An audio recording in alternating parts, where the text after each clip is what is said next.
Oop-de-loo. Dee-dee-dee.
KW office that you could imagine.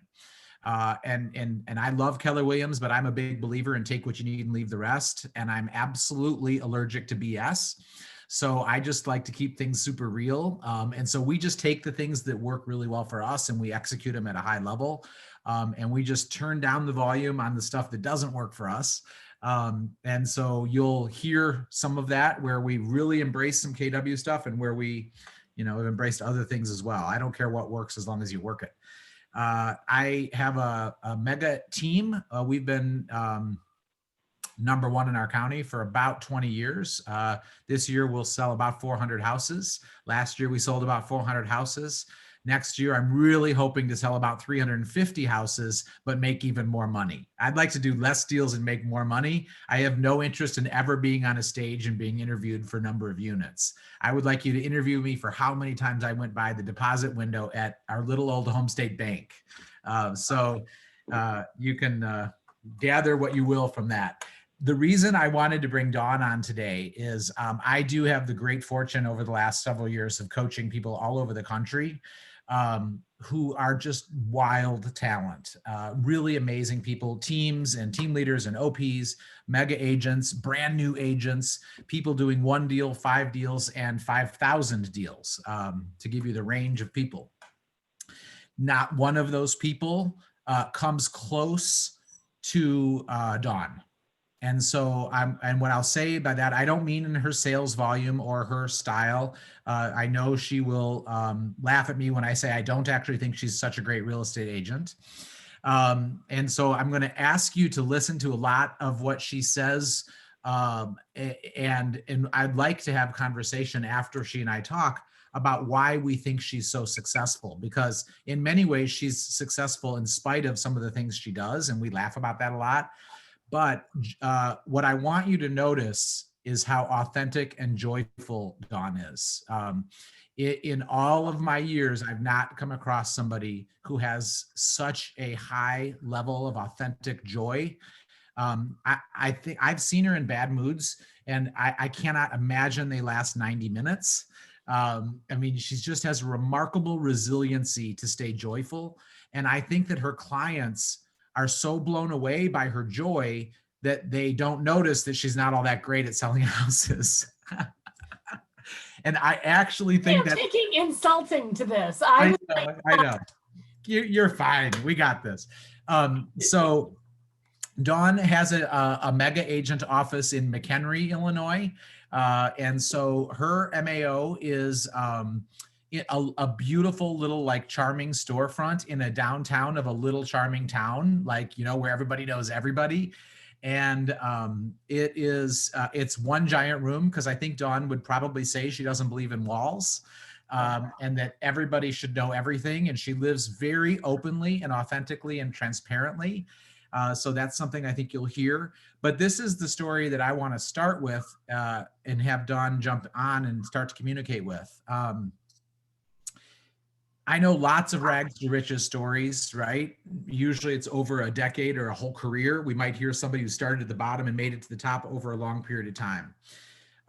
4 years ago, Dawn left her husband, and Dawn, please don't use the vernacular we usually do to describe him. All right, I'll try really hard.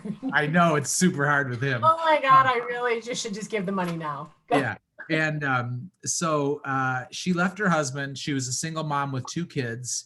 And 4 years ago, she was at our local gas station, and would steal creamer and toilet paper in her big fake purse so that she could provide for her kids. That is, when we say the bottom, that's what we're talking about in terms of the bottom. Dawn, would you share a little more about that? So I was married at the time for 15 years, and I had suspected for about 8 years that my ex-husband was having an affair, and he told me I was crazy. But I think you kind of know what you know. And finally, the day came that I did get confirmation that he was having a ridiculous torrid affair for 9 years. And so I kicked him out, found out at 1 o'clock in the afternoon, and by 7:30 that night, he no longer had any semblance of life in my home. My locks were changed, everything was done, and his stuff was in somebody's garage. Let's pause right there. So you guys, this is a class about real estate, but one of the things I love to teach my coaching clients is the high cost of hesitation. And what I've found is, even when it's messy, those decisions are always the winners. Okay, keep going. So to go back a few minutes, he was a realtor for himself for about 8 years. I was a stay-at-home mom, and I did all of the work behind the scenes. He is and was inept, wasn't able to do any real estate. And so I did all of the work. I was basically practicing real estate without a license for my husband. So I kicked him out at 7 o'clock. My girlfriend came over and said, somebody had taken my kids and said, you have the weekend, figure your shit out. Sorry, figure your stuff out. $50. So figure your stuff out, and you have till Monday to make a decision. And so I decided that I wasn't going to pay my mortgage anymore, because I didn't know how I was going to pay my mortgage anymore. And I decided I can figure out how to short sale. And so I did nothing but figure out how I was going to keep my house for a while. And then I decided that I was going to start getting my real estate license. And so I got my real estate license in December of 2015. That's when I first got my license. Dawn, it is, today is what, the 17th of December, 2020. How many houses have you sold this year? 157. 157 houses, and we just passed 31 million in sales. 4 years ago, what did you steal? Toilet paper and coffee creamer, which I know is not an essential, but you can't do anything without coffee. And coffee creamer is very expensive, flavored kind. So they would have those little ones that you could get at gas stations. And I had a fake bag that was a big bag. And I would just kind of put some in my bag as I made my $1.90, I think it was 99-cent cup of coffee. A couple would go in my coffee and like 12 would go in my purse. And then I would have to use the bathroom. So I would go, they always had toilet paper behind the sink and the toilet. So I would take a couple of rolls, and that was how I got, because toilet paper is also expensive. And I wasn't proud of it back then, and I'm not really that proud of it now, but it does put in perspective how my life was. I also dragged out my short sale. I lived there for free for almost 2 years. So. And what did you do last week? Last week, I bought a house. I bought my house. Thank you. You can't buy a house for, almost 3 years after a short sale. and I did buy it. I put a huge chunk down, and now I'm remodeling it. So, and just to tell you guys, I'm not being spiteful, but my ex-husband, he rents a room from a guy and delivers pizza. I'm not saying that is a bad thing. I'm just wanted to put it out there. Sorry. We could mention that he still works for you too. I mean, he does as a buyer's agent, so he can watch me succeed while I keep control of what he does. I'm sorry. It's a little vindictive. I apologize. Don't judge me. Don't judge me a little bit. Just so we're clear, one of the things I've never had to work on with Dawn is setting boundaries. She doesn't have that issue. We're good. We got this.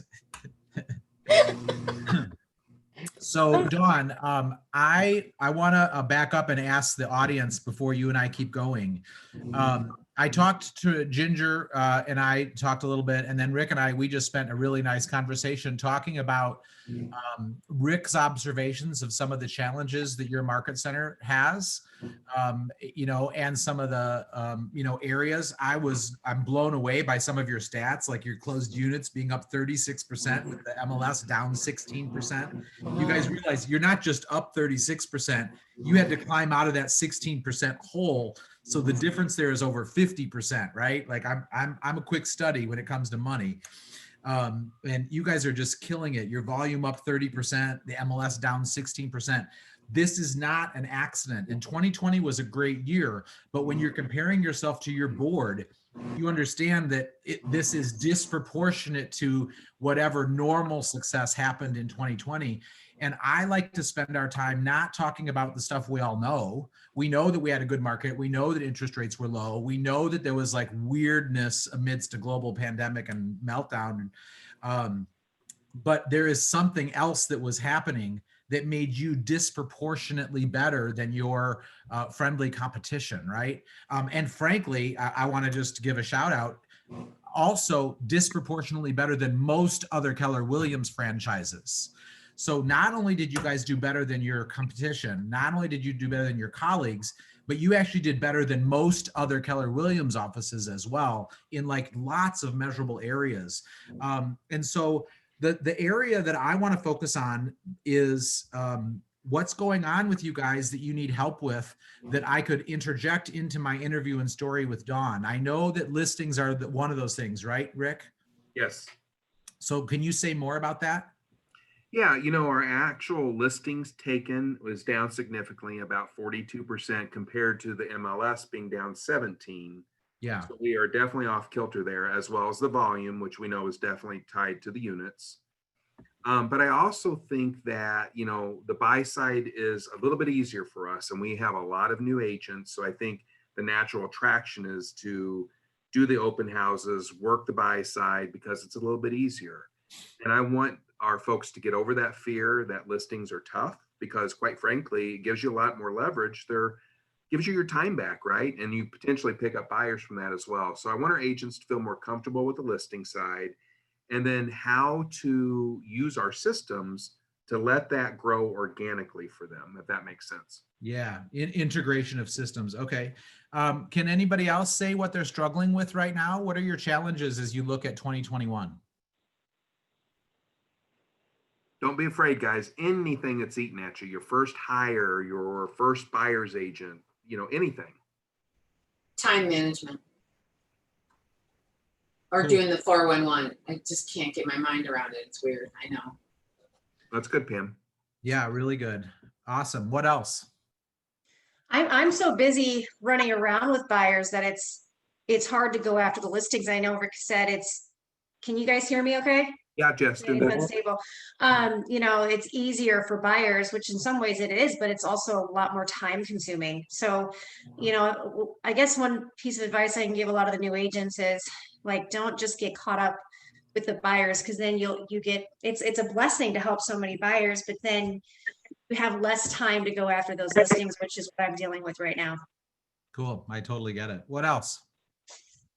Well, and Tyler, if I could throw out there too, the thing to kind of keep in mind, and it's an awkward thing to discuss, but when we are selling houses at a higher pace than we're taking listings, we're actually supporting our competition, right? We're selling their houses. right? Which still brings us income, but wouldn't it be better if we had our own listings and sold those as well? That's how we grow ourselves and our company. Yeah, for sure. For sure. What else? What else do you guys, what are some roadblocks to your success right now that you're really contemplating? Hello, this is Sandra. Jessica's helping me, but asking for a minimum like 2,500, 3,500, you know. For Yeah. me, I just go with whatever the MLS says, 2.5%. I appreciate you saying that, because you guys are in a pretty low price point in some areas, I'm guessing. And so that's an interesting concept to set a minimum threshold of like, what is your time and value worth? You know, and from a coaching perspective, what I know is it's not about having the courage to say it's worth $2,000, you know, that your minimum is $2,000. What I know is that most people need to feel like they're worth it. It's about your personal value and having the confidence to say it. That's actually where the work of that comes in. So I totally appreciate that. And Dawn will be super helpful in that area. What else? Ginger, what about you? What do you see as an OP? I'm just thinking. I'd like to know where Dawn got her listings from. Like, Okay. where do they come from? Yeah, we'll get into that for sure. Yep. What else? Hello, my name is Charlon. I guess I have one listed, and I'm a fairly new agent. I've only been with the agency for 2 months. And my struggle with mine is it's on a contingency. So my buyer, he's selling his house and he can't get his new house until this one is sold. So I'm just trying to figure out how to attract people to my listing. I will be doing my second open house this week. So it's just trying to get it out there and trying to get people to look at it. And then selling it once I get people out there. Cool. All right. Love that one. That's excellent. So Dawn, let's start with how did you and I meet? Because it really is a key touchstone in how you do your business. Well, I obviously knew about you for a long time because I'm in the same area as you. But the first time I actually had my first like private secret crush one-on-one on you was I had gone to Mega Camp. I believe that it was actually Mega Relief that Keller Williams turned it into. I was going to my first time that I was going to invest in going to Mega Camp to make it this wonderful experience. And then Harvey came, we switched it to Mega Relief. I decided, so charity is huge for me. I wanted to still go. And I was assigned to the same place that you were at, which was some big church. I believe it was like it was a church. And we were separating clothes and everybody had a certain thing. And I watched you with a wad of $100 bills, stuffing $100 bills into the pants pockets of the people's clothes that they were going to be getting. And I remember thinking how unbelievable, that he has that much money that he can do that, but the selflessness of you putting $100, and I could visualize those people having the worst time of their life, lifting up their pants and putting their hands in their pockets and finding $100 bill. And I was like, that's me. That's what I want to be. That's what I want to do. And so it was a really great experience.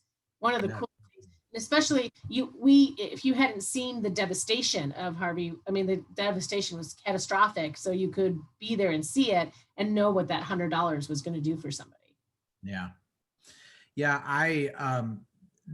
That was a pinnacle moment for me within Keller Williams. You know, I grew up in a culture where my grandfather had a saying, to have, give all to all.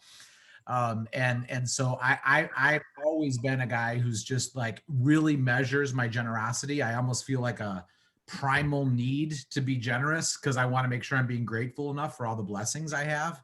And usually most people write me off as kind of a freak show about it, right? Like I don't usually get noticed about that, nor am I attempting to. It's just something that's really innate in me.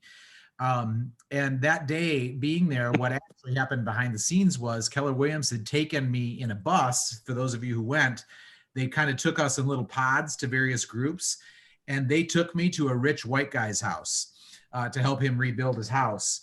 And I called an Uber and got the hell out of there. I was mad as hell. I was like, this is not what I came here to do. He's got insurance. Get me somewhere else. And I actually broke from my pod and found that warehouse, that church warehouse. And I just kept imagining those people getting those clothes, imagining how they would feel putting their hands in those pockets and seeing $100 bill. I was really moved by that. But I can tell you entirely my business is built on service work, community, and generosity. Like I know everyone in my town and everyone knows me through various boards and service work. And you met me there. I don't remember meeting you there. I'm so sorry. We've joked about it for a long time. I'm used to that with you. Go ahead. But we began our relationship where we did know each other because you actually are maybe a bigger giver than I am. Can you talk about how that fits into your business? I grew up with an aunt who never married, worked tirelessly. It was just her, and she would give away as much money as she could possibly give away. And she would take me with her in places, and I loved every ounce of it. And so I made a vow that I want to help anybody else who is struggling and putting toilet paper and creamer in their bags, or anybody who feels like they can't do anything. And my biggest thing came from, I never want any woman, man, person to feel like they have to be stuck in a relationship because they can't afford to leave. And I should have left a long, long time ago, but the fear of having no idea where to go and how I was going to provide for my children kept me from doing it. And so it became an obsession for me to give back. I also wanted to change the school districts because I wanted to make sure that I could stay and raise my children in this town that had embraced me and came to me and helped me in my biggest time that I needed it. So I ran for school board and knew nothing about it. I don't have a college degree. I had a couple years of college, but I actually right now am the vice president of the school board here. I became the president of Kids in Need in McHenry County, which bridges the gap between foster children when they get dropped off to a house and has nothing. We bridge that gap. So we help all the children in McHenry County's foster care program. I'm sure I'm Commissioner of Economic Development for the City of McHenry, which is a non-paid volunteer appointed position. Just so you know, also the school board is an elected non-paying position. So I don't get paid for any of these boards that I serve on or committees I do. And I help businesses make sure they can come into the community and get access and whatnot. And I am an ambassador for United Way of Greater McHenry County. So that's what we do. This is the thing I want to get clear about. I think lead generation is the dumbest phrase ever spoken besides the word nonprofit, which should never be put together. But, lead generation just does not, I don't even understand it. What I notice is whenever I'm in a room and we talk about lead generation, most people leave the room either in shame or just because, like, I don't know, they hate it. And whenever we have a class and we title it lead generation, no one comes. But if we teach the same class, but we change the phrase, everyone comes. And this is where, like, I know Keller Williams is obsessed with us time blocking from 9 to 11 every morning. I don't know about y'all. I never found people who can afford houses who aren't working between 9 and 11. So why on earth would I use that as my time to call them? Stupid. That doesn't make any sense to me. I'm going to call them when they're around.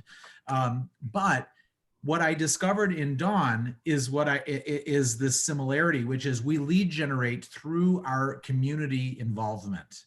She is literally like a whirling dervish. Everywhere I go in this town, people know Dawn. I mean, she could probably oust the mayor if she ran, without any signage because everyone knows her. I help him on his campaign. I know you do. So I want to bust the myth for people that lead generation means 2 hours a day from 9 to 11, and it means cold calling around your listings or calling people like that are for sale by owners. That's of course all stuff that people do, and I certainly honor any path to success. But Dawn nor I are capable of those kinds of things at all. No. What I do, can I interrupt you for a second? Yeah. I am allergic to calling people. It's an allergy that I suffer from. I think I throw up every time I think about trying to call somebody to lead gen, but I'd love to go get a cup of coffee with somebody and talk about them. And I love to go around in the area and say, how can I help? And for every person that I'm helping, I'm talking to 12 people in the event that I'm doing, as opposed to sitting on the phone waiting for somebody to answer the phone. And that's my lead generation. It's Tell us the story about you going to the courthouse and not leaving. Oh, yeah. So we decided, are you talking about when we looked up all of the divorce things? So I had decided that one of the best ways I think that you can start getting some lead generation is figuring out all of the people who have filed for divorce, because they have to sell their house, most of them. And so we couldn't figure out what to do and how to start. So we went into a courtroom, actually the courtroom that I got divorced in. I sat with my friend and we waited and waited until we could figure out which was the person that we could talk to on who would know the most about how to figure out who filed for divorces. And my girlfriend was like, I want to know that one. And it was the one in the polished suit and whatever. And I decided, no, it was the crazy-eyed woman who was running around all over the place, because I could relate to the crazy-eyed looking all over the place person. And it turns out I talked to her. She actually knew me. She knew my brother-in-law, and she told us exactly what to do. So we spent the day in the courthouse going, it's numerical and alphabetical based on when they file. And you can look up their phone number, their address, and everything about them and when they filed for divorce, and possibly how many children they have and what their plans are, all in the court record. And so we got a bunch of listings by calling that. And before the courthouse closed, we were going there every other week to grab the names and to call them. I don't know if you guys have the app Forewarn. Have you guys heard of that app? We So haven't yet. we're able to, if we couldn't find their phone numbers, we just put their names and the city they live in through Forewarn, and we were able to find them easily. And so we got a bunch of leads on that. That's so awesome. Tell us some other lead generation without calling it lead gen, because I know you don't want to. What are where else do your listings come from? A lot of my listings for sure are all on my Google. I think that I don't pay for Google, I don't pay for the optimization, but I do give my clients the best service possible. And I ask them instead of asking them for a referral, I ask them for a review. So when you Google Dawn Bremer in McHenry or Best Realtor in McHenry, you'll see that Caldwell Banker has 12 5-star reviews. Remax may have 9 5-star reviews. I have 90 5-star reviews. So it automatically puts me up there. And when people are looking, they automatically call me. It's just an automatic. And instead of asking for a referral, I just ask for a review. And now we've created a thing where we send them an email, and it's Yelp, Facebook, Google, Zillow, and Redfin. And they review us, they just copy and paste it. And so a lot of my leads come from people Googling top realtor and seeing my 5-star reviews over anybody else. A lot of other places come from, I was the PTO president of my son's elementary school for 12 years. I was doing it already before I became a realtor. And once I became a realtor, I started talking more and more people and sponsoring things at the school. You know, the school's always looking for fundraising. So when you donate $100, it's a lot of money to a school. And then you get to help at the event. And then you get to volunteer at the event. So I volunteered for almost every event that school held for 12 years, and especially for the last 5 years. And I think from that school, there's 253 kids in the school, and I sold probably in the last 4 years, 38 homes from that school.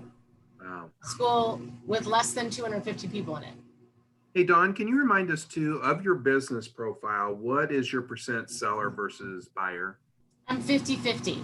50-50. I used to be an 80 buyer. Out of your 50-50, how many of those buys were yours? Be honest. Out of those 50, out of 75, I think 18 were dual. I sell my own listings a lot. We closed on one yesterday, $15,000 in commission. We had the buy and the sell. We have gotten to the point with our town that we actually sold a house in Wonder Lake to somebody that we were also listing their house in McHenry, and then sold the neighbor's house. So 3 of our clients had 3 houses, they all swapped. So it was pretty cool. But so I used to be an 80-20, and now we are a 50-50 listing. Absolutely. Yeah, Dawn, we had a in our coaching call today, we talked a lot about how we train our agents, on our team, where, I won't let someone just be a listing agent, because I believe you actually have to be with buyers in the trenches a little bit in order to be a great listing agent, right? And I actually think to be a great buyer's agent, you need to have a little bit of experience on the list side to understand what the dynamics are, Correct. Let's talk about Thanksgiving dinner, our concept of when our people treat us shitty and all those kinds of things that we talked about today. You mean like why we don't have to go? No. I mean, the way that, managing people's emotions and recognizing how important their home is compared to what. Oh, yes. You're talking about that. Yes. So for me, okay, well, I guess I'm just going to say it. This is probably a terrible thing to say to the group, so please don't do what I do. But I cannot stand to take out buyers. I suck at it. I think it's important for you to know what you're good at, and I am not a good buyer's agent. I hate it. I might hate it more than cold calling, because I don't like to do something I'm not good at. And I am dumber than a box of rocks when it comes to finishings. So I don't know the difference between wood floors. I don't know the difference between countertops. If when I first started selling, I go take somebody and they'd say, what kind of countertops are these? Are they Korean or quartz? And I'd be like, I don't know, but I'll ask. And then they'd say, what kind of oak floors are these? Or red oak? Are they white oak? I don't know, but I'll find out. Well, how many people want to buy from an agent that says, I don't know, let me find out? So I would get anxiety about taking them. But what I found was, if I was a listing agent, I was good to be able to say to the listing agent, hey, or to the homeowner, what kind of flooring is this? What kind of Korean is this? What kind of countertops are these? How old are your appliances? And so I would get the information. So then I was smart and I knew everything. So that's how I got to do it. And what I realized is when I lost my house in the short sale because of my divorce, I was really sad. That's where my children were born. We had fertility issues. So I had a baby there. I had my childhood took their first steps there, and I was devastated about letting that house go. And that really came from the compassion how I have with my listing agent, with my listings now. These are people where they had their first kids were born. It was like you said, their last meal with their grandmother at their Thanksgiving table. Or in my case, the last meal I had with my dad at my son's birthday party. My dad died the day after, and I was giving up that house. And so helping people sell their houses with compassion, knowing that it's not a transaction. This is not just nothing to them. This is their everything. This is their biggest house that they have, their biggest income, their biggest asset, but it's also their memories. So you have to be compassionate and understanding that this is hard for them. And if you educate them, okay, because that's really important to me. Education is the key to your success, guys, because I'm not a good buyer's agent because I'm not educated enough to do it, in my opinion. So I give that out. But if I'm educated to be a listing agent, I'm the best listing agent there is because I'm educated on it. So you have to teach those people who are selling the house exactly what the process is through the next step, every step. And you can't assume that they know what comes next. And we've all made that mistake, all of us. That's really important. Treat them like this is a death to them. They're losing what they've created, all their memories. So Dawn, how did you learn those skills? Did you shadow somebody? How did you get into that and learn that role so well? Yes, I actually, when I was first with my ex-husband, when he was first starting out, we had a listing agent by the name of Joan Daly, who was with Remax when we first started. And she was this older lady. She just had the best compassion. She just listened to them. And one of the things that she always would start her listing appointment is, before she looked at the house, when she'd sit down and she'd say, tell me about you and why are you selling? Tell me why, because I have to understand the story about why you're selling so I know how to help you. Are you getting a divorce? Is somebody dying? Can you not afford the house? Because it does make a difference. And if you really, really think about it, when you get to know why, remember Keller Williams always talks about the why. Well, that's important to the listing, to the person who's selling the house too. Why are they selling? Is it a joyful thing? Are they running out of space? Are they excited? Or is it because they can't afford it? They're getting a divorce, somebody's sick, or they're retiring, they're being forced into a home. What is it? And that was really the best advice that I was ever taught, is to ask the why. So Dawn, how do you get people to be honest? We know a lot of them lie to us, or a lot of them stay secretive. They think that it's a competitive disadvantage to share what's actually going on. How do you get them to open up? Are you talking about other agents? No, the listings, the clients, when, you know. Well, because I always say, the first thing I say to them is, you need to trust me, because I'm going to know a lot about you, and I can only help you if I know your why. I need you to tell me why. It's confidential. Nobody will know. And especially for me, because I have a team, I always tell them, I'm your listing agent. I am not going to show your house as a buyer's agent. I'm not going to sit your open house because I don't want to be in contact with your buyers. I represent you. So I'm here for you, nobody else. And it's harder to do that when you're a single agent. I agree with that. But as a team, that's the whole reason why I do listings. I do have another person who does listings, but if you list the home on my team, you do not represent any buyers. You have to stay honest and truthful to the home sellers, because they need to know that you're there for them and nobody else. And I think when you set those boundaries to them and you say to them, I'm only for you, nobody else, they do trust you. So what I want to just add to what Dawn's saying is, Dawn has a presence about her, an energy about her that I think makes people immediately be honest and trusting, because that's just how she shows up in the world. So those of us who might not have that come as easy as Dawn has it, one of the things that I use is I think stories are so powerful. And so I will, as a process of my listing presentation, I tell stories of how people have been harmed by withholding information from me, and then how I've been their advocate when they gave me information at the right time. And so if you can't be as open as Dawn is, and where people just naturally let their guard down around you, I think the power of story, sharing a story of what's happened when people don't tell us the truth early, those stories really get them to open up in a hurry, which changes the whole dynamic of the experience. I agree with you. And I'll tell you right now, I just got a listing for somebody. I actually knew them.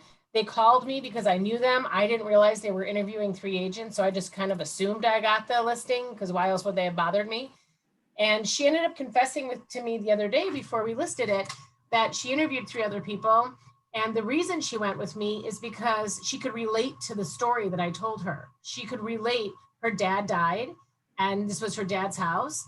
And we sat down, and when I learned why she was selling it, because it was her dad's house and she was her dad's caregiver, well, my dad died and I was his caregiver. So we bonded based on that, and I understood her why, and she understood that I got her why.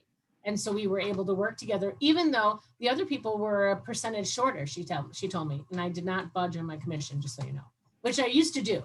Yeah, let's have a quick. Can we talk about commission? Yeah. Wait, So somebody had a question. I heard somebody. Yeah, I have a quick question. Yes. So just backtracking a little bit, I know that you said like you did a lot, you were involved with your school groups a lot and stuff like that, and that your relationships would kind of organically form. But I guess my question is, when you were like amongst these groups, were you like, I guess, proactively like telling them like, I'm a real estate agent, or just like directly asking them like, are you in the market, or how did, you know what I'm saying? Like the conversation would come to. Yeah, absolutely. No, I don't think I've ever asked anybody, are you in the market to sell? That's just not kind of how I do my stuff, but I always tell people what I do. Of course. Okay. Rick, are you in charge of muting Dawn? We have to stop. We're gonna stop Dawn from lying. I'm not lying. I hate lying. I hate him. I never ask people if they're selling. Okay. Let me paint the picture for you guys. So Dawn is single because she left her husband, which she openly admits. So I'm available if anybody is looking to. Part of what I'm trying to help Dawn with is attract a new intimate partner. Oh my God, don't say which it. Is impossible. It will never happen, and here's why. Because I drive a minivan. Horrible baseball caps with blingy KW on the freaking cap. Like the most unsexy thing ever made. She wears oh my God. Oh my God. Do you understand, Victor, now what the situation looks like? She does not have to say she's in real estate. She drives this like heinous, bright red minivan that is so embarrassing you want to die, with her like shit painted all around it. KW this, Dawn Bremer this. She cannot even breathe without you knowing she's in real He estate. is convinced that I am never going to have sex again because I drive a minivan that says the Bremer team. This is not up for debate. Okay. Anyway, I'm so sorry, Victor. I apologize for my obnoxious coach over there. But I mean, anyway, I may wear this. I may have things that say Bremer team, but I do not say, are you looking to buy or sell? But I always find out what they do. There's no possible way that you Can I get a freebie and swear and call him a bad name? Can anybody give me permission? Thumbs up, Don.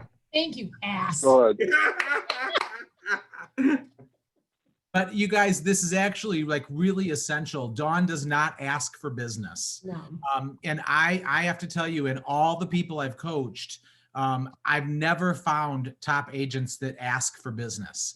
They believe in attraction rather than promotion, and they make themselves so central and such an asset and such an advocate to their community and their people's lives that people just wouldn't even consider not going to them as a default reaction. And Dawn, you do like so many mailers and not mailers, but like gifts and drop off things. Yeah. So that's what I was going to say. So a couple of things that I do. First of all, I find that because I network a lot, I'm in a lot of networking groups, I have built really strong relationships with a lot of people. And let me tell you why that's so smart. For me, because it's really helped my business. I know the best flooring guy in my town, and he's my friend. And I know the top electrician in my group because he's my friend, and the painter. And so when I give a listing packet, it has all of my friends, because they're my friends. I go to their house, we hang out with them, and they happen to also be people that are important to my business. So when somebody goes on a Facebook and says, looking for an electrician, most people tag me and say, Dawn, who do you know? And so I've become the expert in giving them contractors so they know that I know what I'm doing with houses. And so it's an automatic giving me a referral. When somebody puts looking for an electrician on, you're from McHenry Facebook page, I get a lot of tags. I give them that person. Now my electrician goes to their house and is like, oh, what are you doing this for? Well, we're thinking about selling your house. Well, Dawn, who referred you, she's a great realtor. And that's how I'm getting business. So it's making sure that you're giving value to people who are not your clients. They're your customers because you know them, but you make them your clients because you're the expert in your field. And that costs $0 to do that. $0. And those same vendors that I'm referring business to all the time are the same people who are sponsoring my giveaways. When I say I'm adopting 50 kids in the local high school, who's going to help pay for these gifts? They're the first to reach in their checkbooks for me. Or when I'm saying, hey, for Thanksgiving, we collect food for the food pantry here in town. The high school has a huge food pantry. And we say, I buy 300 pies. And I say, bring a bag of food to my office and you're going to get a pie. I don't pay for those pies. My vendors pay for the pies. And that gives them the opportunity to come here and do their own little giveaway. And then for everybody who fills out a little raffle, we're giving away a Google, which I'm not paying for.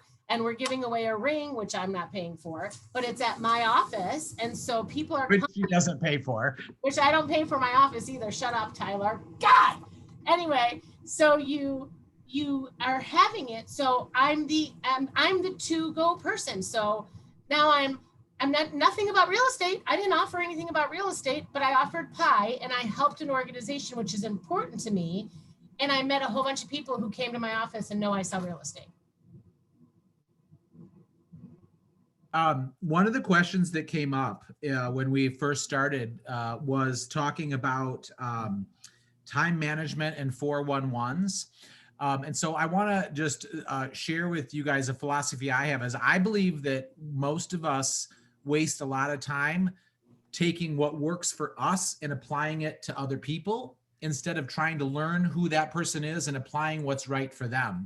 So I'll give you an example of whoever it was on here that talked about a 411. I'm absolutely obsessed with things like the 135, the 411. My whole calendar is time blocked beautifully. If I presented one of those ideas to Dawn, she would throw up. I mean, that's just not who she is. And so I don't even have one. I don't have a database. I'm just being honest. Yeah. So I'm approaching Dawn in a way that I think Dawn's actually much more like most people than those of us who are capable of like a rigorous 411 and accountability to their time. Dawn is actually much more common. And that's why I'm always searching for how can I help her in a way that she thinks, right? Like if you guys have ever been through the KPA, I know Rick and Ginger certainly have, the KPA tells me, how does Dawn learn? How does Dawn think? Dawn does not want to see something written on a piece of paper, right? So Dawn's very visual and artsy and funny. And so like last week I did an intensive with her, and can you show us it? Here she goes. So I wanted Dawn to get in the mindset of thinking about what 2021 would look like. And so I hate vision boards, but I like more artsy things. Like, so Dawn and I spent the day working on what is her vision for 2021. Now I'm going to take what she created and I am going to turn it into a GPS, but Dawn will never look at that GPS. I'll use the GPS to help coach her. But I'm not asking her to use that tool. She's going to have that head, which, by the way, I bought a male figure because I'm so desperate for her to find a man. So I'm not just telling the truth. But now, exactly. But Dawn, tell us what's on there and what that was like for you, rather than the traditional way that we're taught through KW. So it was really fantastic. So he is completely right. I will not do spreadsheets. Don't send me one. I won't even open it. I don't do any of that stuff. But what I do love is a visual. So I have, if you see behind me, I have folders, I have, everything is visual. So we put this together, and just to tell you a little bit about it, if you look at the eyes, it says heart and soul across the eyes. Because to me, that's important. I feel like we are the heart and soul of what we do here, and we need to know what that is. We want to be great. We want to be, because this is not my, as Tyler likes to say it, this is not my vision board, but this is my business's vision board. And so we want to have confidence. We want to celebrate. We want to have action. And if you notice, that's in yellow. It's actually, I noticed that yesterday. Yellow is my favorite color, and it's the only thing in yellow here, and it's action. And to me, this is huge. This is what I've really been focusing on in this word. And lifestyle, treating yourself. I want to be able to create a business where my team can do those things, and we're all benefiting from what we're doing. We want to have the fire to be the best that we can do. And the biggest one that I also love is light up. I light up when I talk about real estate. Tyler calls it, what do you call it? My crack? Yeah. You're like a heroin addict. That's something I can say. I am a heroin addict when it comes to real estate. It is. It's just the truth that what I have. And so I want to be able to make sure that I can continue getting my fix. And in order for me to get my fix of getting the real estate and getting these listings, I have to do all of these. And this is my 411. This is my vision board. Yeah, and so the other reason, you guys, that I want to land on something that Dawn mentioned, but I want to go deeper with it. I'll tell you what, like, I went from doing a guy who could not get past doing 100 deals a year to 400 deals a year, almost in a course of like 18 months. I got 4 times bigger.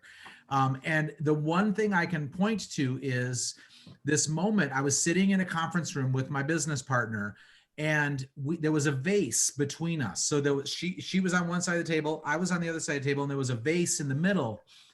And what we realized was that we were continuing to make decisions based on our personality and who we were as individuals, but our organization was actually an entity. And so those of you who are I know you guys are Missouri and Illinois, but a corporation in the eyes of the IRS is a person. It's an entity outside of a human being, and it has the rights and responsibilities of a human being, right?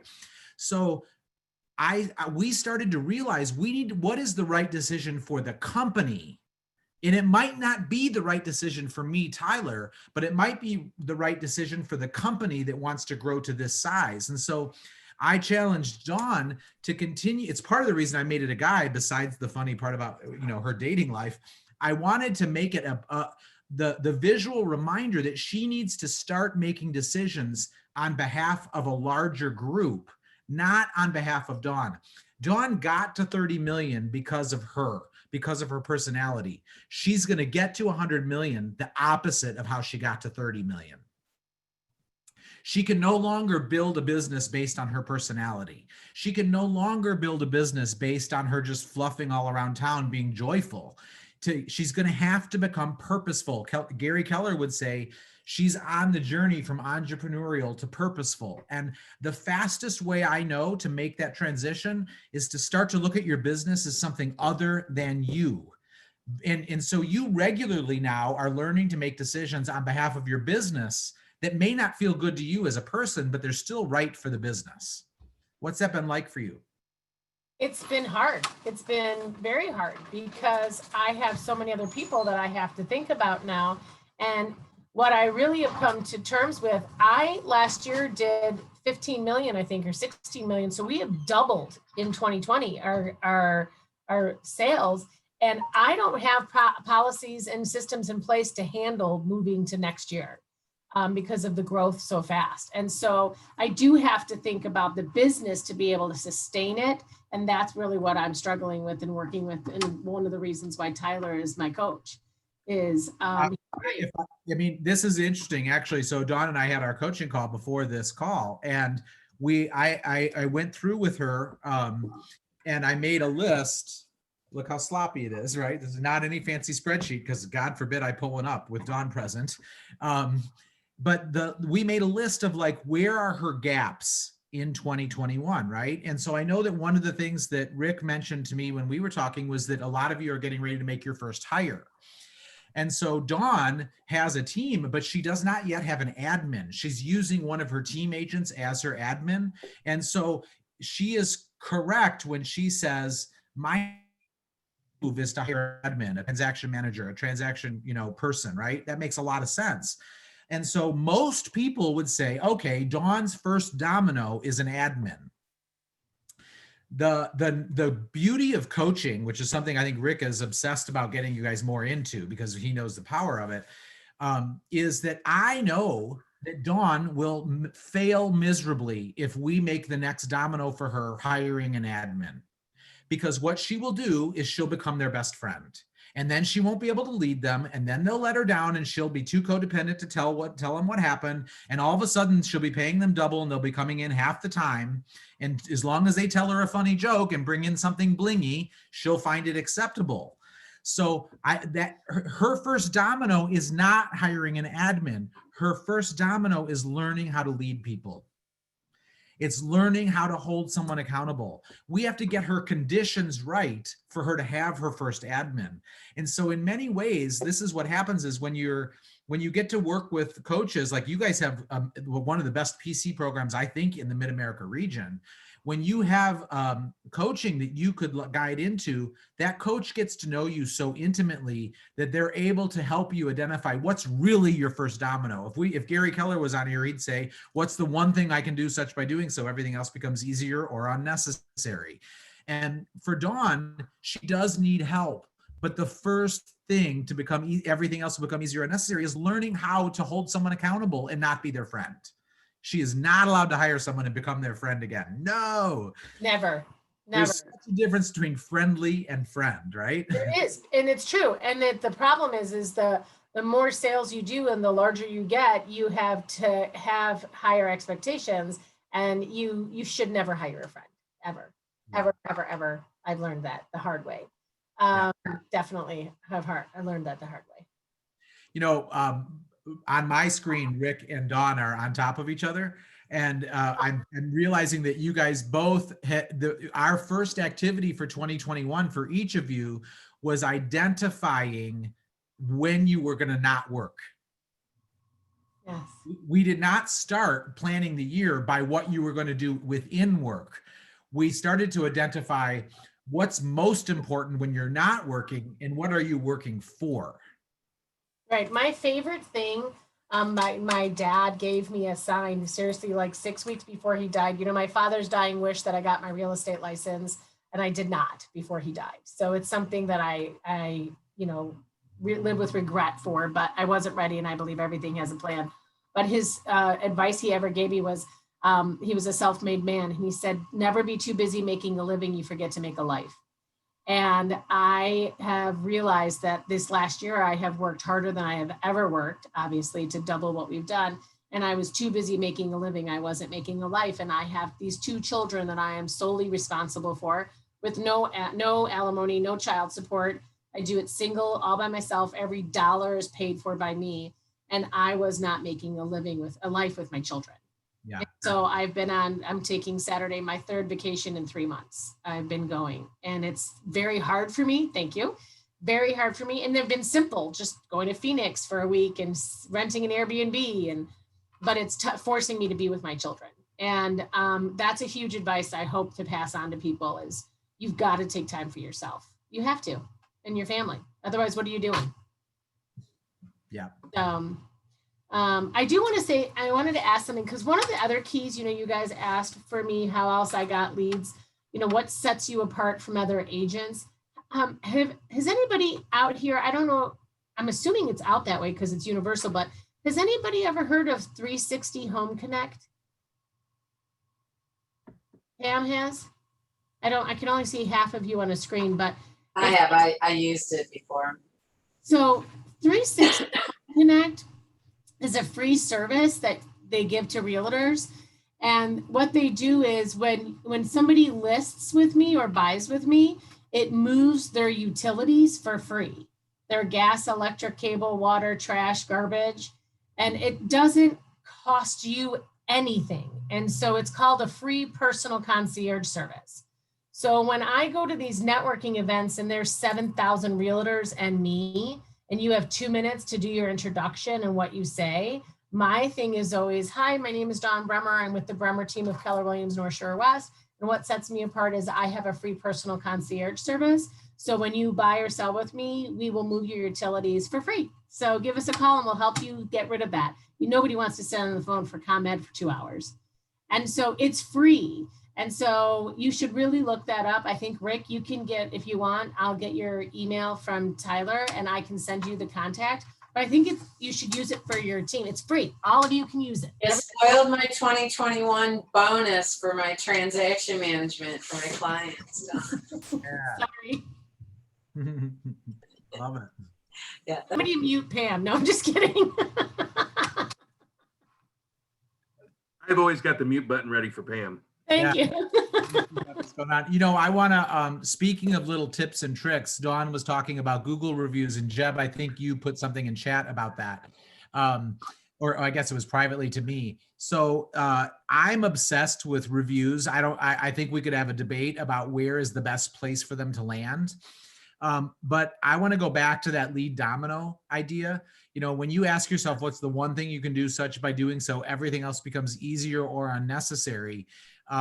When I set the driving objective for my leadership team, the common one that I almost always go back to is increasing substantially our number of reviews.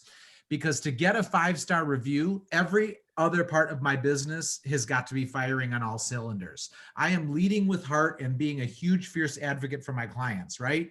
If I'm trying to increase my reviews by 100, that means I need to do a shit ton of transactions because we know that we don't get a review from everybody, right?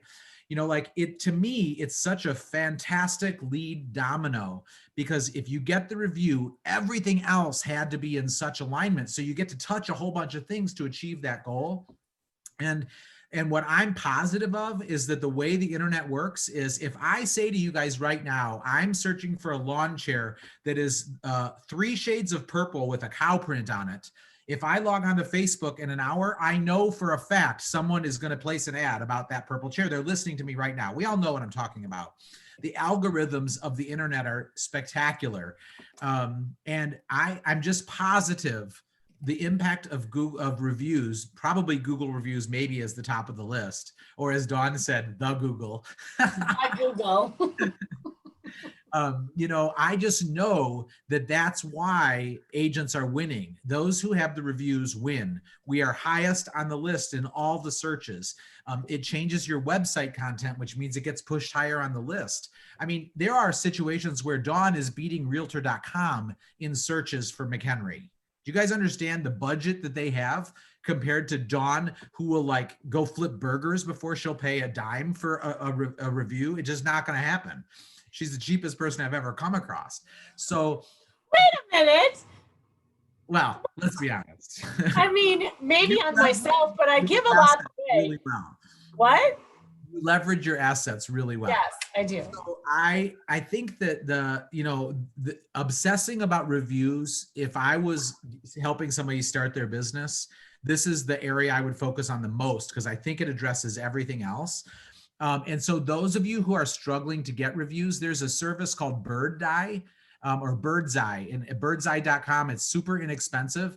They become a third-party aggregate to go get reviews for you. And then they place them on all the right sites. And then you get great analytical data back. So Rick, I'll send that to you and maybe you could get that out to everybody on the call. Those little hacks can make a huge change. And Jeb, to answer your question, I'm virtually positive that Google reviews are, by far and away the largest driver. Although, man, reviews on your business page on Facebook really can get viral in a hurry. Dawn, can we talk more about your swirl? Like if you took your active listings right now, where'd they all come from? My active listings, every single one of these, I have 18 right now. I have 80% of them have come from referrals. People who have worked with me and have referred business to me. The other have come from Google. I don't pay for leads. I don't pay for Zillow. I don't pay for any of that. I will tell you, especially because you're far away from me and you won't be a competitor, you can, I know it's terrible, people will kill me for this, but you can partner with Home Light. You can partner with Redfin. They give you a lot of leads and you just pay them a 25% referral. And so I actually have become, so in April of 2020, Redfin used to pay people salaries. I think you guys know, for that's how they could list for 1%. And then COVID happened. And so they had to let go of 90% of their realtors. So they don't have any realtors anymore. And now they outsource it for referral fees. And so you can become a Redfin preferred partner. And so any listing that's in McHenry, whether it's mine or not, has my team's information on it. So it's extra exposure. And then I get calls all the time from them. All the time, people calling about a property that's not mine because they saw me on their Redfin. And I don't pay for that. It's just a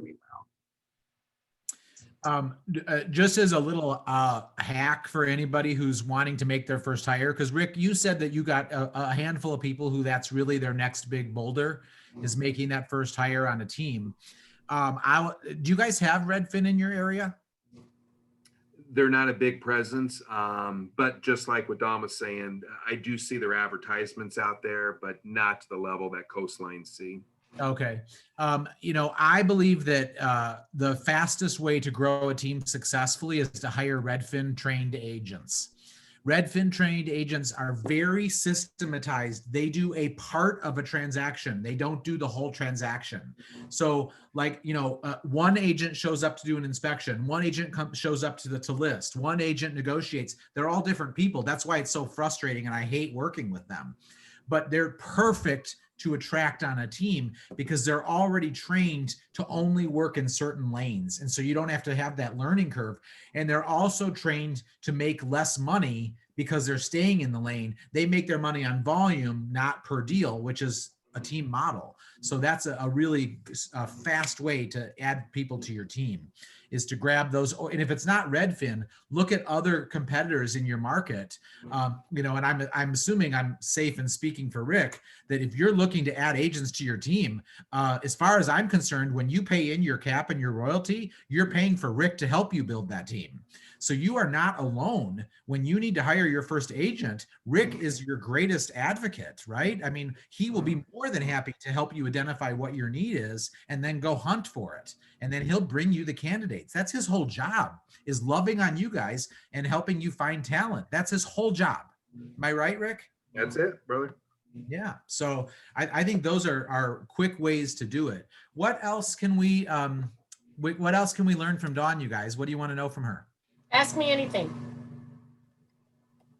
And yes, let me reiterate, I'm still single thanks to Tyler's announcement. Well, at least I was on top of you. That's something for today. I know, right? Thanks, Rick. It's been a while. Oh, God. I'm so sorry. So Don, I'm curious, when you talked about the story of doubling your business and Tyler quadrupled his business, my gut literally sunk, and I'm like, oh my God, what would I do if that happened to me, right? And what would be my next steps and how would I handle that? Methodically, how did you handle that? How did you know what your first hire was going to be and what was your second and third hire? And, what was your mindset like when you went through all of that? Well, again, I don't have really a lot of support because I suck at that. But my first hire, actually, the reason we became a team, and I believe everything happens for a reason, was Jennifer, who was my friend, what Tyler was talking about, why you don't work with friends like that. But Jennifer, I was in a networking group. I was doing pretty good my first year out. And she came and met me and said, she's really struggling. She is not doing any type of business. She's miserable. And what could I do? What could I help her? She was actually the first person who ever came to me and asked me for help. And I took that so seriously. I had a listing that was a pretty popular rental, and I ended up giving it to her and saying, hey, you can take all the leads and convert as many as you can. And I noticed right away she was converting them into buyers very quickly, this rental. And it just seemed like a natural progression that I said, hey, instead of giving me a 25% referral fee, why don't you join my team? That was in March of 2018. And then she literally came on, and 2 weeks later, my mother fell and wasn't found for 3 days. And I had to get on a plane and disappear to Florida for almost 6 weeks. And I had a control problem. I'm shocked to hear, I'm sure you're all shocked to hear that I have a control issue. And I didn't know how I was going to ever give up my business to anybody to help me. And that's, it made it very easy for me to have to walk away and give her control. And she rose to the occasion, and it just came naturally. So that was really how I got my first team member. And then as we got bigger and bigger and bigger, we knew that we needed to hire Jennifer as a buyer's agent, and she couldn't be in what we have a huge area that we cover. And she couldn't be in Waukegan, and we couldn't still service somebody who wanted to go see in Wonder Lake. And I don't take out buyers because I hate them, as I keep telling you. And so we had to hire somebody else. So we hired somebody else. And that's kind of how I started doing it, is to gather the team members that were good in their own area so we could accomplish a bigger radius. And that's kind of how it came. And now we have 5 of us that work on our team. Awesome. And Don, since our office is majority of individual agents, what would be your biggest piece of advice you would give an individual agent to get to at least their capacity of business? Well, here's something that Tyler and I actually talked about. We wanted to bring to, I wanted to tell you a story about what happened, because, don't forget, Keller Williams, one of the other things that's great about them is that you can add people to your downline and your profit share. And what I did when COVID hit, I was very concerned on what was happening in the industry around me and what was happening to these other mega agents. What was happening with COVID? What were they doing? And I just decided to take a leap of faith and start calling some of these competitors, the Remax, the Coldwell Banker. And I actually had my team leader pull the top 10% of the people around me. And I asked if they wanted to do a mega agent mastermind and what could we do? And so we started a Zoom call in April of 2018. And we were meeting every other week. And some of them sit on boards for the real estate association. Some of them are, managing brokers. And so the 10 of us got together and we started to talk about what was going on. and how we could help each other, because there's enough business to go around. And so I encourage people to reach out to other mega agents, even within your own organization or not, and find out what they're doing. There's, I think Tyler would agree, you find a lot of people are so eager to share with you. They want to share their success. So why not ask? The worst they can do is say no. And those mega agents and I, we still meet every other Thursday, like clockwork, and we share each other's listings. We talk about what's coming up. We know, we give our kid, so, hey, I have this coming up. Anybody searching for this? Or, hey guys, I'm looking for a person who's looking for a 3-bedroom, 2-bath ranch, all brick. Anybody got one coming up? And so now I've increased my network with competitors that are all working together for the same thing. And Dawn, what happened with Lisa Jensen? So Lisa Jensen is a $15 million agent, and she now moved over to Keller Williams and is in my downline. And she keeps saying that she couldn't believe that another agent would reach out. And that's how we learned about how, that's part of the growth of Keller Williams. The cool thing about what Dawn did was, I remember her starting that, and you were so scared to reach out. You actually thought you were less than all those people. You felt like you weren't worthy enough to call them. And we literally coached you, together on how would we get you the courage to make those calls. You were so scared. What I can tell you, I've been, the largest agent in the county for two decades.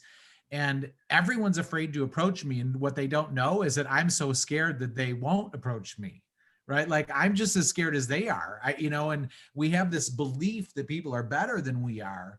And when you set that aside and you just were authentic, you just immediately brought in all your competition. And, one of the things I know for sure is that when you bring your competitors into a circle of trust like that, when you get up in their business and you guys start to negotiate together, you are going to be a better advocate for your seller because you have a good relationship with that co-broker. Yeah. And I will tell you, I said something 3 weeks ago to an agent named Sean, and I was like, hey, my client is looking for this. Sean went on a listing appointment, got it the night before, called me and said, hey, in 3 days, I'm going to see this, but I'm going to put it in the PLN for you tonight. Go see it. And we bought it. And so it gave me an opportunity to bring more value to my clients, to get things ahead of the time to the top 10 people in my county that don't even work for Keller Williams. And so one of the things that I love to do is I spend a lot of time in my listing presentations talking about my friendships with my competitors. Mm-hmm. I go on and on about my relationships in the community, and I share why that's such an advantage to the client. You just explained it. Here you are telling Sean what you need. He's your competitor. He goes and gets a listing and you get first dibs on it in a market where every listing that comes on is sacred because we have so few right now. Correct. And to talk more about what Tyler said, he's right. When I said I wanted to do this, I was like, they're going to be like, why are you calling me? And who are you? And quite honestly, it was the opposite. They were like, oh my God, you want to work with us? You want to collaborate with us? We love watching you grow. Teach us. And it became this mutual respect that, and then Sean, the same guy, sits on the board of ethics. And he actually called me privately and said, hey, guess what? You're getting an ethics violation. Somebody reported you for a sign violation because my logo was not, it was 2 inches shy of the Keller Williams logo. And this person reported me because she was jealous of me, which Tyler taught me later, that's why she did it. But he gave me the heads up about it. And I mean, he's a competitor. And it's just. Should we mention the fact that you broke down in tears and were hyperventilating? I did break down in tears. I'm so angry that I couldn't understand. I think I'm so generous and nice and kind, and I'm liked by a lot of people. I didn't know somebody hated me that much to do that. She had to take the sign out of the yard and lay it on the grass to take a photo and report me. And Tyler was like, well, that's just because she's so jealous of you. And I was so upset about it. And then I decided what I was going to do. I went to the florist and I bought $150 ginormous 4-foot peace lily plant and had it delivered to her brokerage with a sign, a big note that said, thank you for holding me accountable. All the success in the world, Dawn. Isn't that fantastic? She had to call me to thank me for the ginormous peace lily, which lasts 25 years. So may she always think of that thing she did to me. And I paid the $250 fine and moved on. And she has to look at that peace lily in her managing broker's office. And then the owner of Better Homes and Garden called me to recruit me like 2 weeks later. And I was like, well, I can't work for a company that has their managing broker calling and reporting me. What kind of teamwork is that? So she got in trouble from her OP too. So it was great. Did I speak too much? Sorry. Good. I love it. You're fabulous. So does anybody have any other questions I can answer my crazy stuff?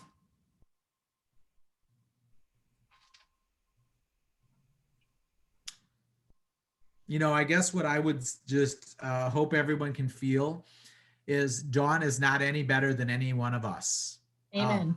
She really isn't. She is just totally authentic, and you cannot be in her presence and just know, you can't not know that she's in love with this life, and that she's grateful every day. And I mean, she literally just leans in to being generous and loving on people and being authentic, and she trusts that there'll be more than enough. And now she's selling $30 million worth of real estate. It's really a testament to the power of authenticity and just, you know, adding more love to the world. I mean, it's just who you are and how you show up. And so I'm grateful to know you. And I love being able to share you with people like this, because I think that many times we put together masterminds and panels, and Keller Williams puts together Mega Camp, and they interview amazing people that we can't relate to. We have all been Dawn, and we all know Dawn. I'm convinced of that, right?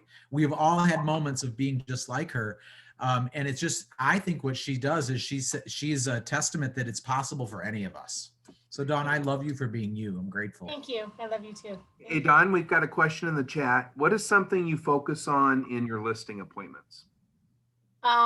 So for sure, getting to know the seller and understanding their why, that's the number one thing that I do. And then it's really getting to know every detail about that house. It's important to me for me to understand the house so that I can write a description about the house that is true to those clients. You understand, again, when we talked about that, we have a huge responsibility representing that house the way they see it. And I also invite them to critique what I say. It's okay for me to write a description on your house that you're going to hate. And if you want me to change it, that makes it to better understand what you feel like you're presenting, then I will do that, because it's your house. You love it and nobody knows it more than you.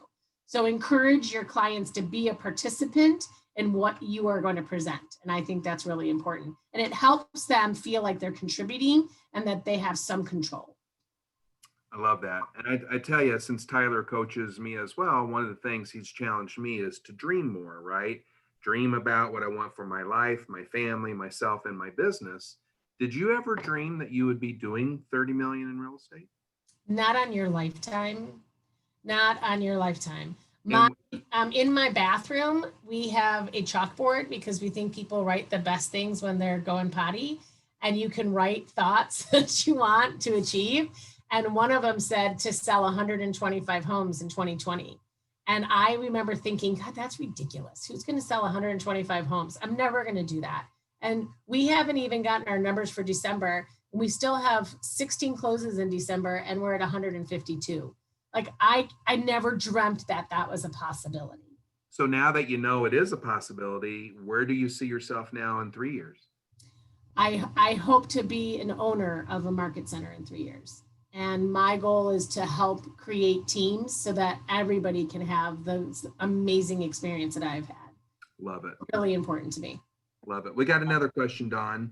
Can you give an example of certain things sellers are not forthcoming about in the beginning, and how can we help overcome some of that? Absolutely. I think people hide all the time that they have mold, or that they use that kills, and they spray things because they don't think that we're going to see it or know it.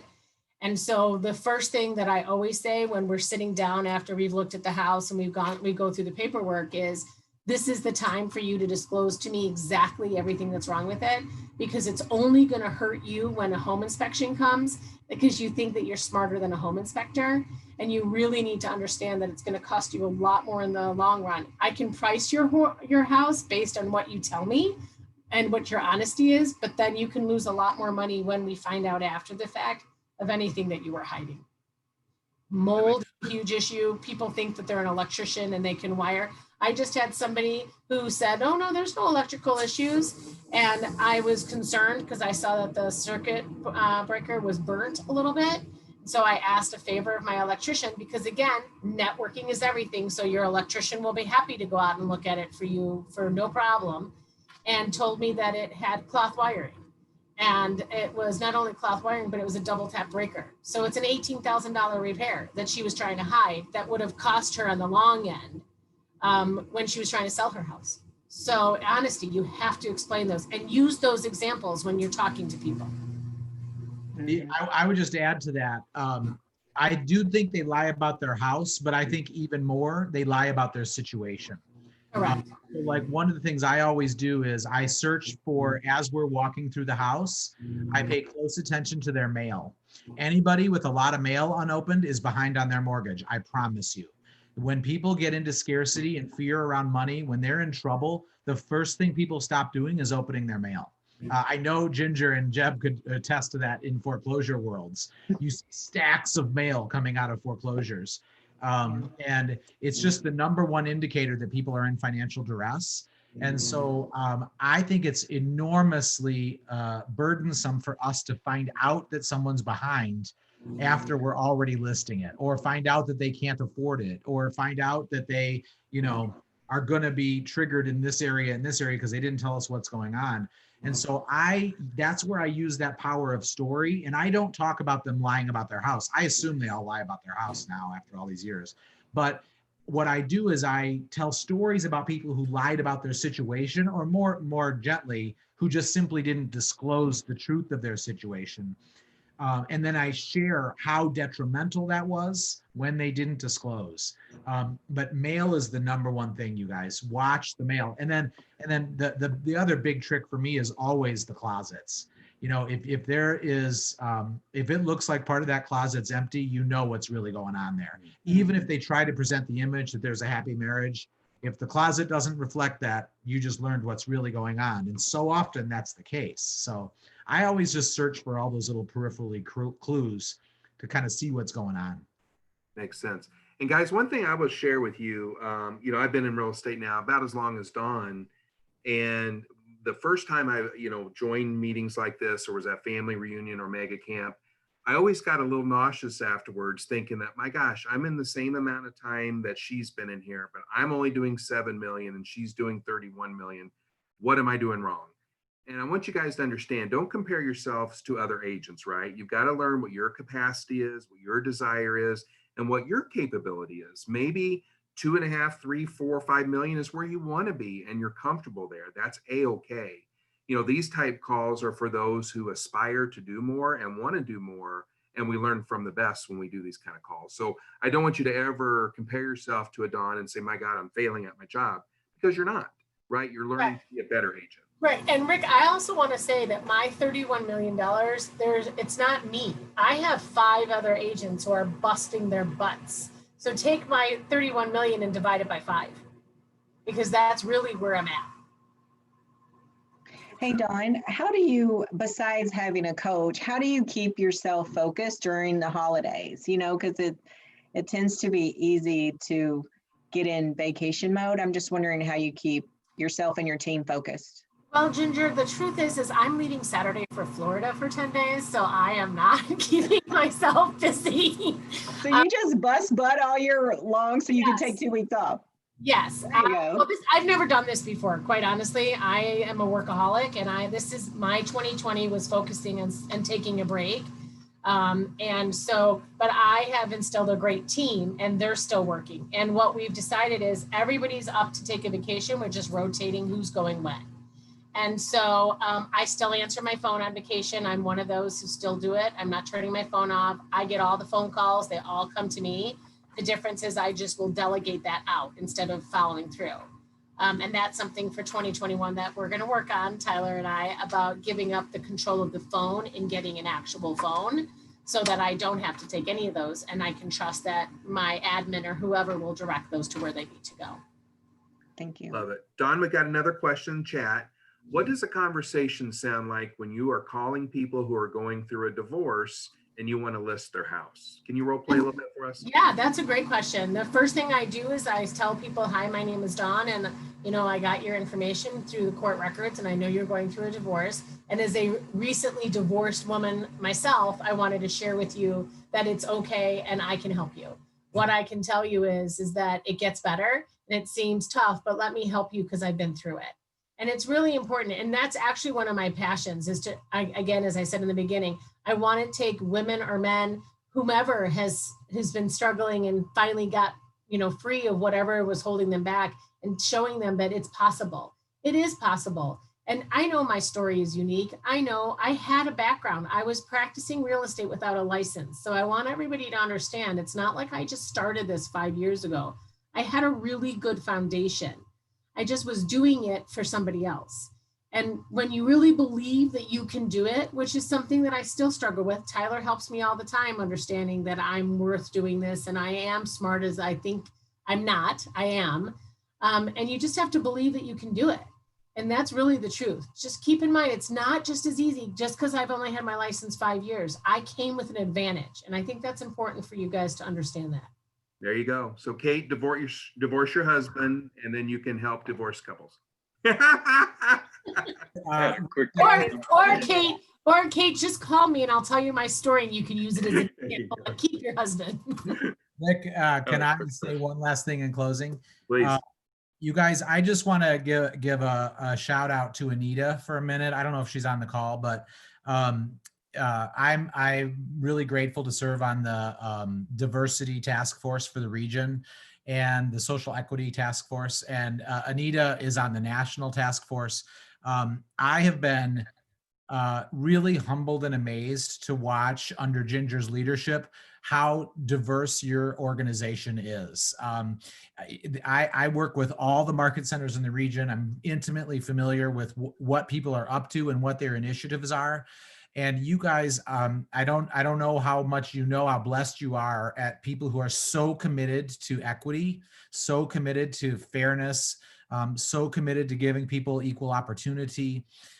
It's just an honor to see it. It's really, really amazing. And then I also, the unique opportunity of being able to coach these guys. And I got to tell you that every single week, they are obsessed with how can they love on you guys more. It is an actual obsession. And so whenever it doesn't come across like that, that is the intention behind anything that happens. You have people who are just really dedicated to your growth. It is unique even within Keller Williams that aspires to that level of leadership. This is beyond what they talk about. And so I just think you guys are all blessed beyond measure to have the leadership that you do. And you're just awesome, all of you. It's a privilege to be here. Thank you, Tyler. We certainly appreciate your time. Ginger, do you want to wrap up for us? Or? Well, I just want to thank Dawn and Tyler for your time today. That was amazing. And, Dawn, you are so genuine and compassionate, and it comes through when you're having conversations with people.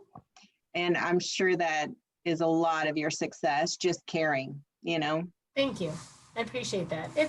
I love what I do. I love it. I think that you can only be successful when you love what you do, no matter what it is that you do. You got to love it. It's my cocaine, or my heroin, as Tyler called it. Yes. Thank you guys for having us. We loved it. Yes. Thank you so much. All right. Love you guys. Have a good day. Bye, everybody. Bye, everyone. Thank you. Bye. Bye.